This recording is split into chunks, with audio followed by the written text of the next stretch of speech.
makikita nyo ngayon sa screen nyo, ito po ay isang TG SLR version 2. Ano bang gagawin natin dito?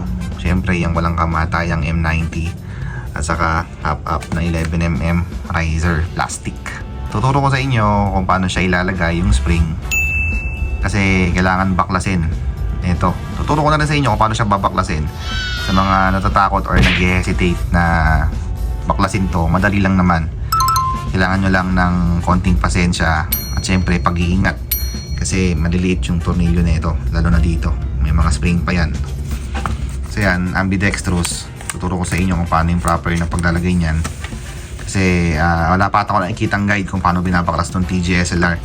Yung na gearbox nito same ng MCX, same na same, wala silang pinagkaiba kasi ambidextrous din yung MCX kulay gray na gearbox, ayun color gray. Turo ko sa inyo kung paano siya babaklasin para mapalitan natin ng spring. So simulan na natin.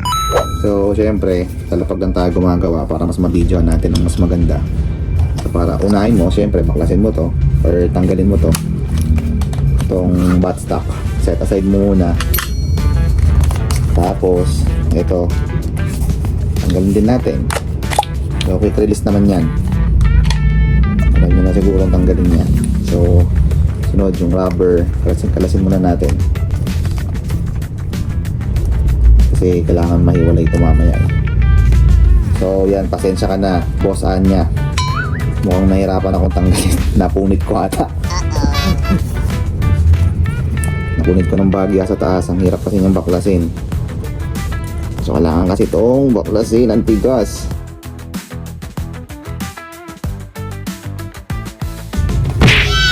Hindi ko naman siya pinersa pero talagang brittle yung goma. So natin babaklasin, dalawang tornilyo dito. So gamit tayo ng alin. So, kapag natanggal nyo na, matik yun, yung kabila malalaglag to. Nandito kasi yung pinakanat nya. So nandito natira yung alin. So wala, ganun din yan, tatanggalin mo lang din yan.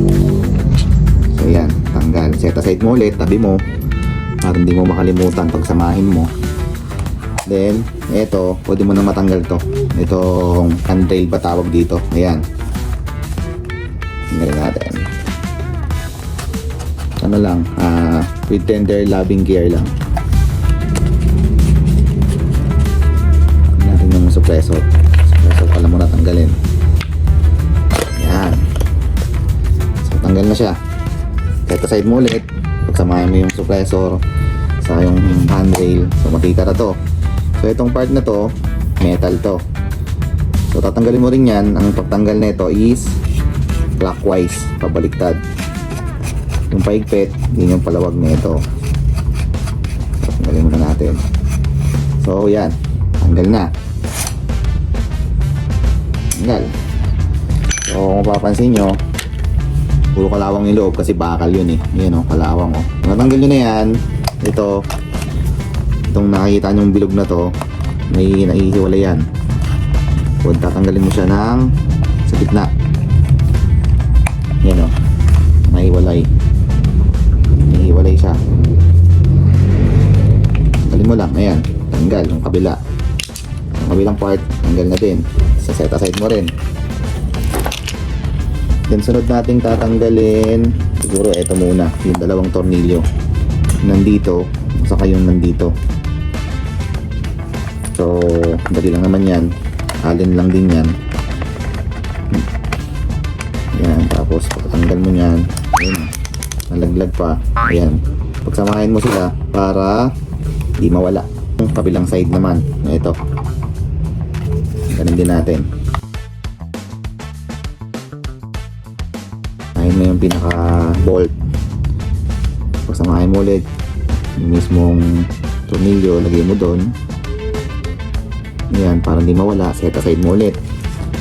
Tapos pagka set aside mo, sunod naman na tatanggalin. Palit ka naman ng bala ng alin. Itong rail sa taas, kailangan siyang tanggalin kasi hihiwalay kasi yan sa gitna mamaya So yan, maliit lang yung tornilyo. Ina-advise ko gamit kayo ng ganito kasi may magnet to. So para iwas wala, ng tornilyo.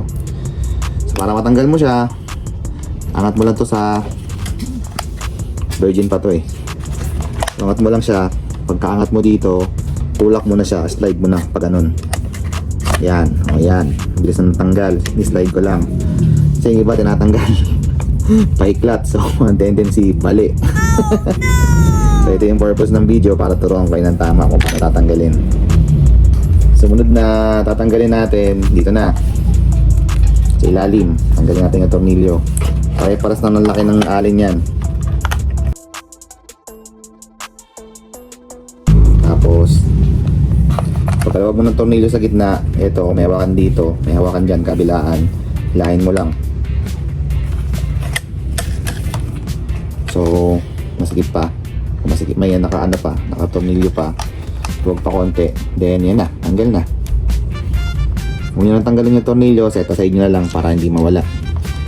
Then next natin yung kabilang side. Pag nakaharap ka sa barrel, yung nasa kanang side, ito tanggalin natin. Lagi mo lang siyang isi-semi-auto pagtatanggalin para may pattern kayo. Diyan ko kasi tuturo mamaya kung paano yung pattern nya. So tornilyo nya alin din. So ayan, tanggal na. Then wala namang tatalsik na spring yan, basta sa kanan na. So ayan siya, yung kita ng selector. Ayan, set aside mo lang din. Dito yung selector, saksak mo yung tornilyo, set aside mo ulit para hindi mawala.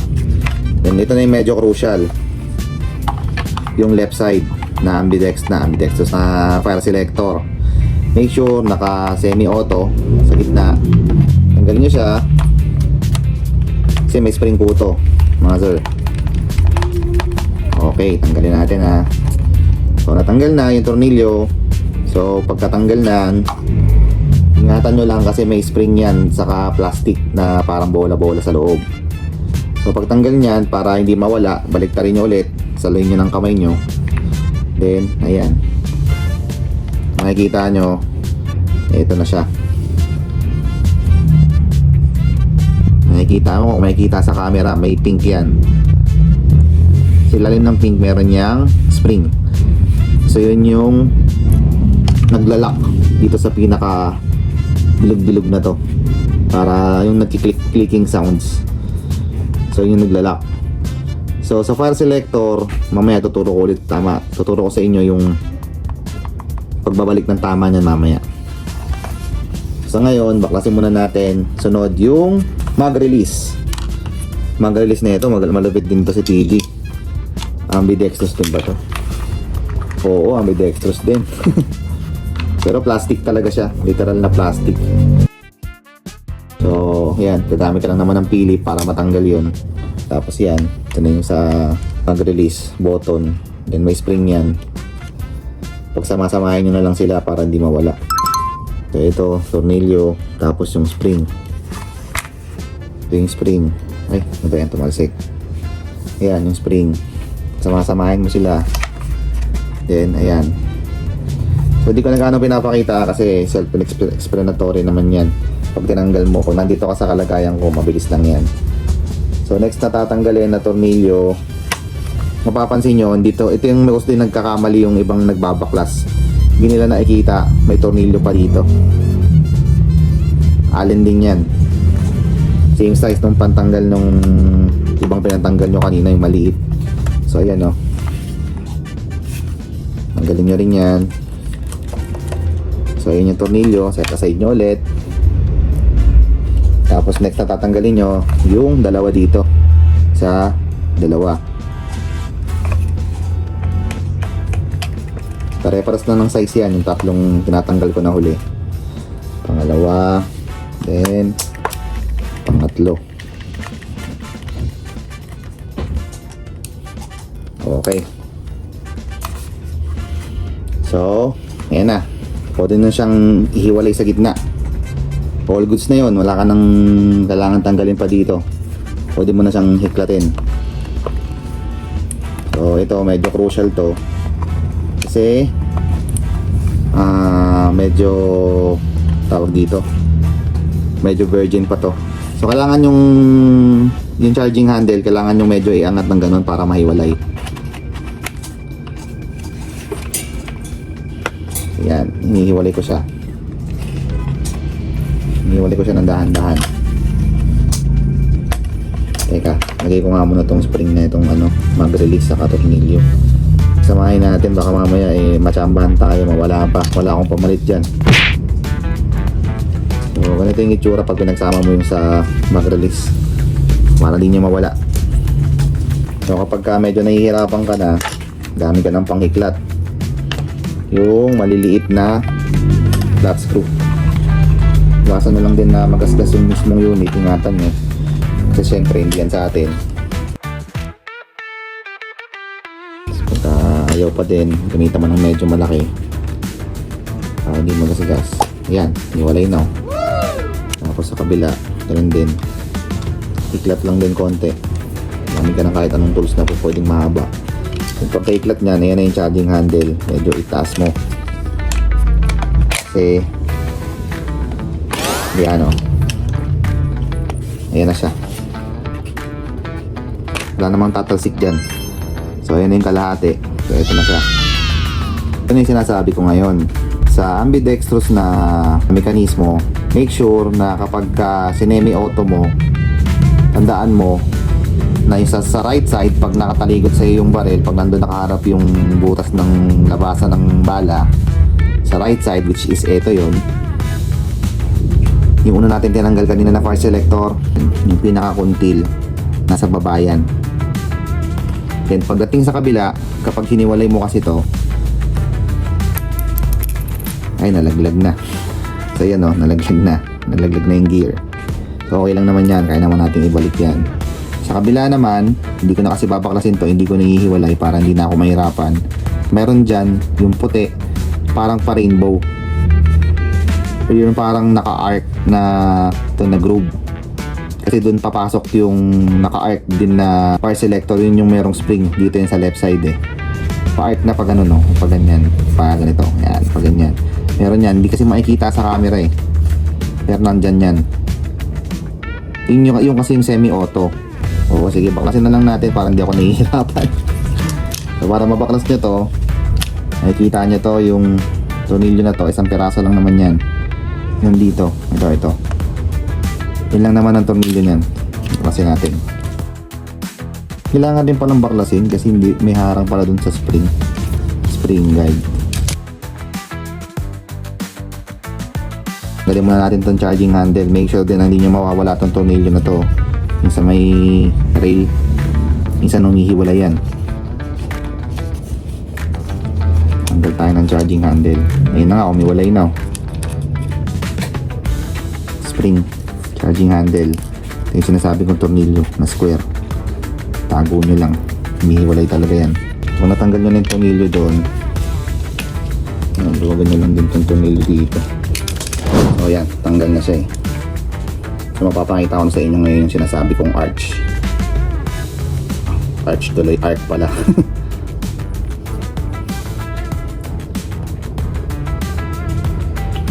So ito yung sinasabi ko.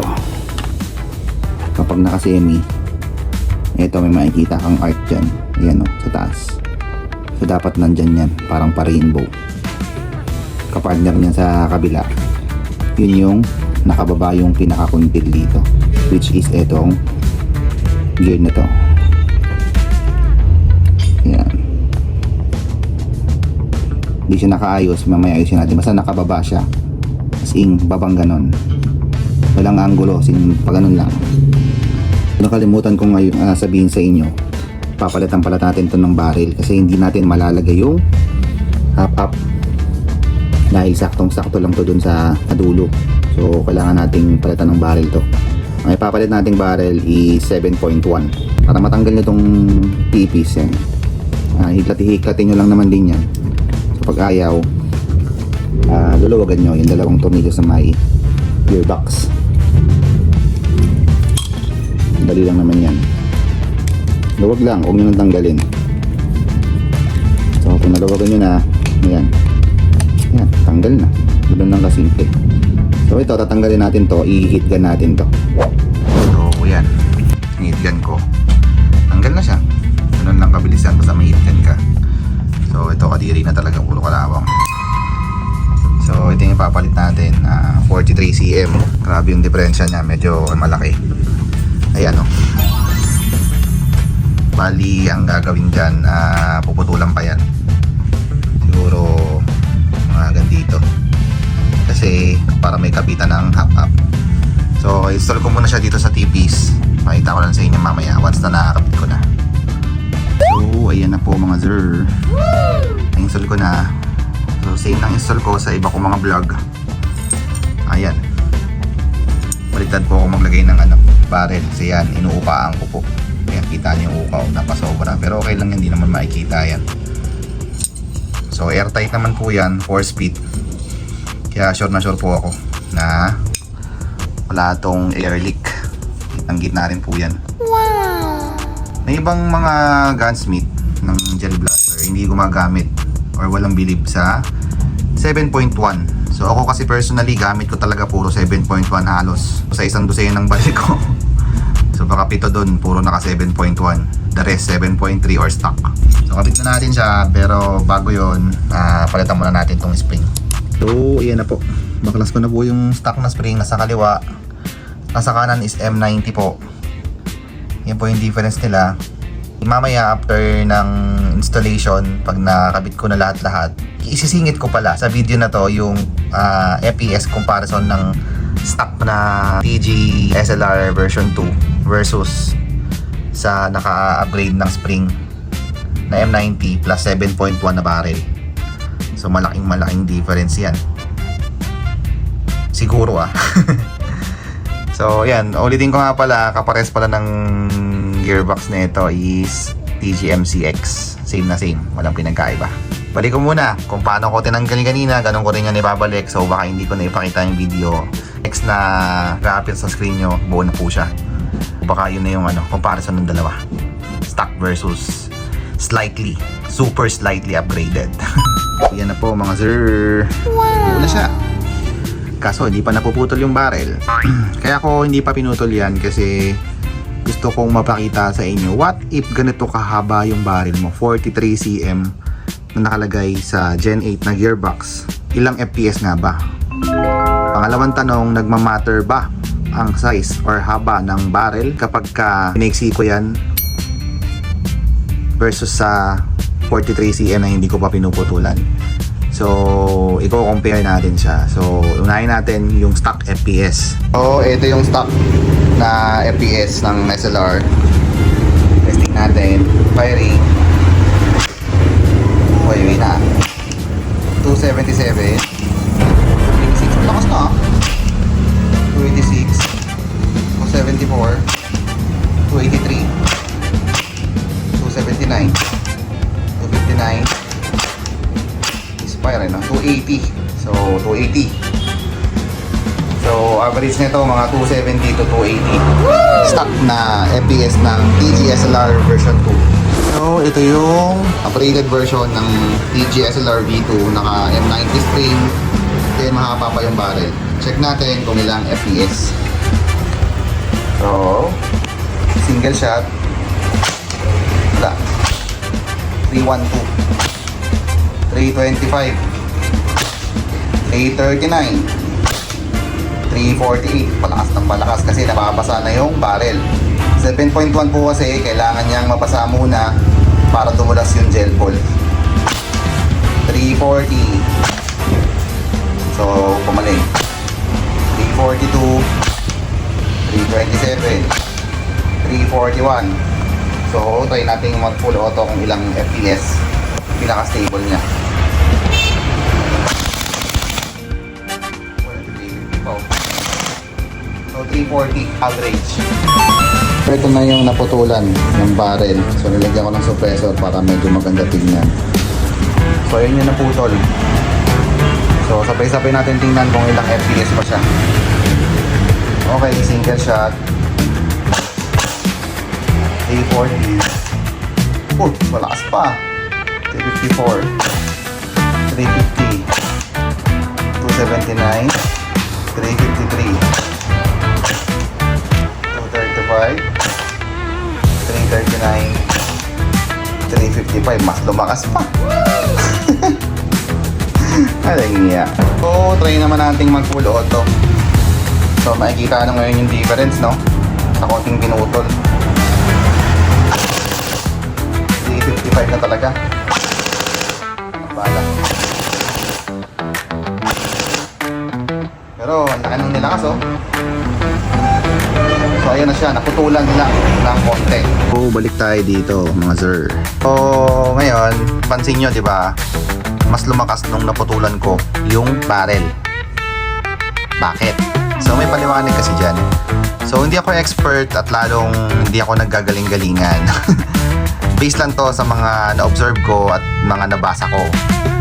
So si TG SLR, hindi ko alam kung ilang percent yung cylinder nito.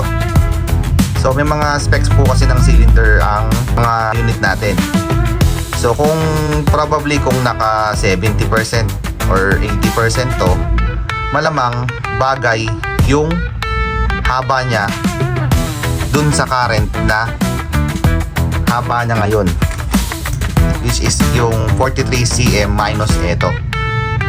So kapag sosobra siya, hindi niya na-carry yung compression kasi the more na naghahaba ka ng barrel, dapat nagtataas ka ng percentage ng cylinder mo. Ano ba yung cylinder? So ayun yung, kumbaga sa motor, ayun yung bore.